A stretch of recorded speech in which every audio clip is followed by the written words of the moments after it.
Let me just direct your attention to the screen for a minute. And now you're listening, I'm gonna tell you something fascinating. They spin and poke, bastardize it and appropriate it. Let's drop a call, book or something we're creative. Speak truth to power, keep an eye out for you silly racists. I think it's pretty obvious at this point that Star Wars has had a lot of female representation, both on screen and off. And the on-screen representation, of course, has been directly influenced by the off-screen representation. And I think I speak for all of us when I say, it ain't good, folks. An argument could be made that a lot of female representation is directly related to the bad writing we have seen in recent years. Artists and writers trying with a warped and twisted mindset to write what they think audiences want to see in female characters. Female characters these days are overpowered without cause, cruel without reason to be, and ignorant despite every attempt to convince them otherwise. This has happened across all mediums, in contemporary films, historical dramas, superhero shows, fantasy adaptations, and classic science fiction. Every female character is empowered, every female character is elevated, every female character is somehow a victim, and every female character is cruel. I've talked at length about the many female characters in Star Wars that have given me fits in the last few years. The attributes that they have that make them singularly unlikable, and their insertions into stories that really didn't need them at all. We have screamed, we have yelled, we have ranted online and in podcasts on Discord, Slack, Twitter, and YouTube. And every time we have been called racists, bigots, misogynists, and every other adjective or buzzword that you can think of to label us as terrible people. And as punishment for our dissent and discord, Disney has seen it fit to inflict us with some of the worst television that has ever been written and put to screen. Each medium seems worse than the last, each female insert more obnoxious and narcissistic. No apologies were made, no explanations were given, and we were simply told to accept this new normal or get out. But where did it all start? How did we get to this point where every time a new show is introduced and it features some sort of strong female character, a lot of us roll our eyes before turning away to other things? How do producers and actresses get away with so much when they produce so little? How has Star Wars become such a joke, and why? The answers can be found starting in the year 2012, when Disney made its costly purchase of Lucasfilm from its creator and founder. It became immediately apparent that first on the Disney agenda was to not only have the success of the franchise be unmistakable, but to double, if not triple, its numbers from previous movies. And such a thing could only happen if more people had eyes on the franchise and their upcoming projects. As Star Wars has always been a male-dominated medium, they had no problem reaching those viewers. The problem in their minds lay in reaching parts of the population that had never expressed an interest in Star Wars before and attempting to reel them in by increasing the numbers of people within those demographics. It's an interesting way of pandering to egos and stroking people's standards in order to turn a profit. Along the way, however, the inclusion of that demographic shifted into indulgent and ludicrous prioritization that had the fans scratching their heads and voicing their concerns because something had become immediately apparent to them. We went from stories with female characters that were hollow and vapid like Rey's, non-starter of an arc, to the shameless and guileless preferences of a very small portion of the population, much less the fan base. The idea became to pander to an abstract and potential set of fans instead of the ones that Star Wars already had, because Disney seemed to be under the impression that they could do whatever they wanted with this decades-old IP, and people would stick around and consume whatever content they put out. The fact that I can sit in a meeting and say, I think the protagonist should be a woman. I think that those are the kind of changes that are really, really important in our business. And that was the beginning. That was the opportunity that afforded me that position. It was a dangerous assumption, as we are now seeing. The concept of needing to fix Star Wars was as narcissistic as it was foolish, and the inclusion of female characters was not the problem, as Rogue One showed all of us. It was an excellent movie with an excellent female lead. And as time has gone on, and the quality of Star Wars content has continued to decrease, it almost feels like we've forgotten about it. Minus that one gem, however, Star Wars has carried on with the assumption that Star Wars was flawed to begin with, and nothing short of a total reset, reboot, and rebirth was going to be able to save it. And they wanted to do that as quickly as possible, both so they could capitalize on the new audience that they were convinced existed, and to remain relevant in general.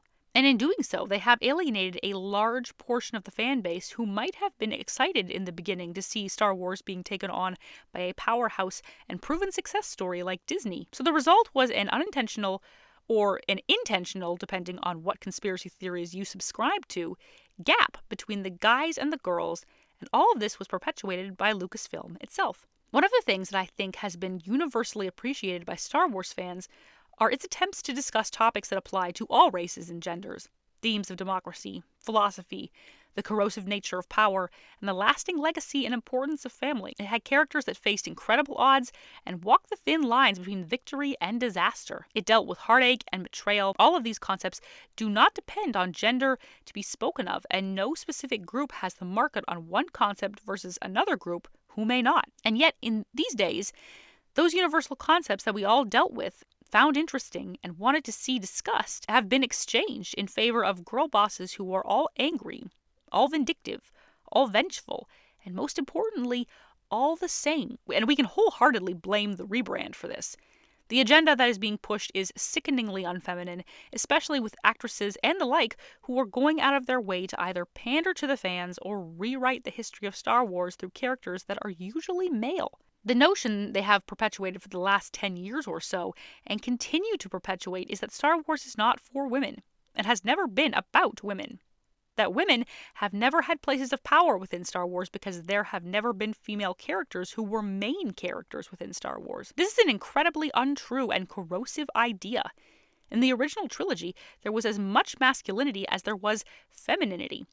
It was found in the romance between Han and Leia, in our first meeting of the former on screen, as I have said before that Han and Luke were blue-collar, simple men. And I've noticed that as time has gone on, that much of the language, particularly that women have used in relation to Star Wars and their characters, has been extremely combative, sometimes even before a show or movie has released. So my character, she's a powerful leader. She's a powerful leader. Yes. In a very woman-centered world, which I was very excited to kind of be that, because I feel like Star Wars is very patriarchal. So. I'm very thrilled about the project because I think what we are about to create is something very special, and we're in 2024 now, and I think it's about time that we had a woman come forward to shape the story in a galaxy far, far away. Young filmmakers, especially young women, ask me, if I want to become a filmmaker, what do I do? I'm always like, when that happens, say yes. Don't say, I don't know how to make a movie, because men don't say that. Dudes roll out of film school, throw on a Spielberg hat, and go, I know everything that I'm doing. Now, maybe I should give these ladies the benefit of the doubt, that this is simply their way of trying to inspire young women. But the fact of the matter is that this can be done without the combative nature of the words they are using. And yet we get complaints of racism that are unfounded before shows release. Actors making cringe videos to post online in order to support their female co-stars. And most importantly, bizarre music videos whose point I'm still not sure I understand. And these reactions are the result of a fan base who is questioning, raising their voices, and wanting to be heard about the franchise they have loved for so many years being warped and twisted into something unrecognizable. I could talk for hours, and have, about the emasculation of Star Wars and why we are suddenly seeing naked men everywhere, and just how bizarre and out of place this is. But the problem is much bigger than the destruction of the males in favor of unrealistic females. If that were the only way that Star Wars has been disrespected, the solution would be a bit more simple. As it stands, the problem itself is a simple one. On one side, we have a Star Wars that is well written and well executed, and on another, we have a Star Wars that is misunderstood and is not. But these problems have been framed in a masculine Star Wars light and a feminine Star Wars light. And because of this divide, the fan base is currently at war with itself over the movies, over the characters, and over the writing. Instead, what we need to be focusing on is getting back to the concepts mentioned earlier, like democracy and family and duty. Concepts that Lucasfilm has all but explained that they do not know how to write. So have women ruined Star Wars? A superficial person might say yes, but the real answer is that it's just not that simple.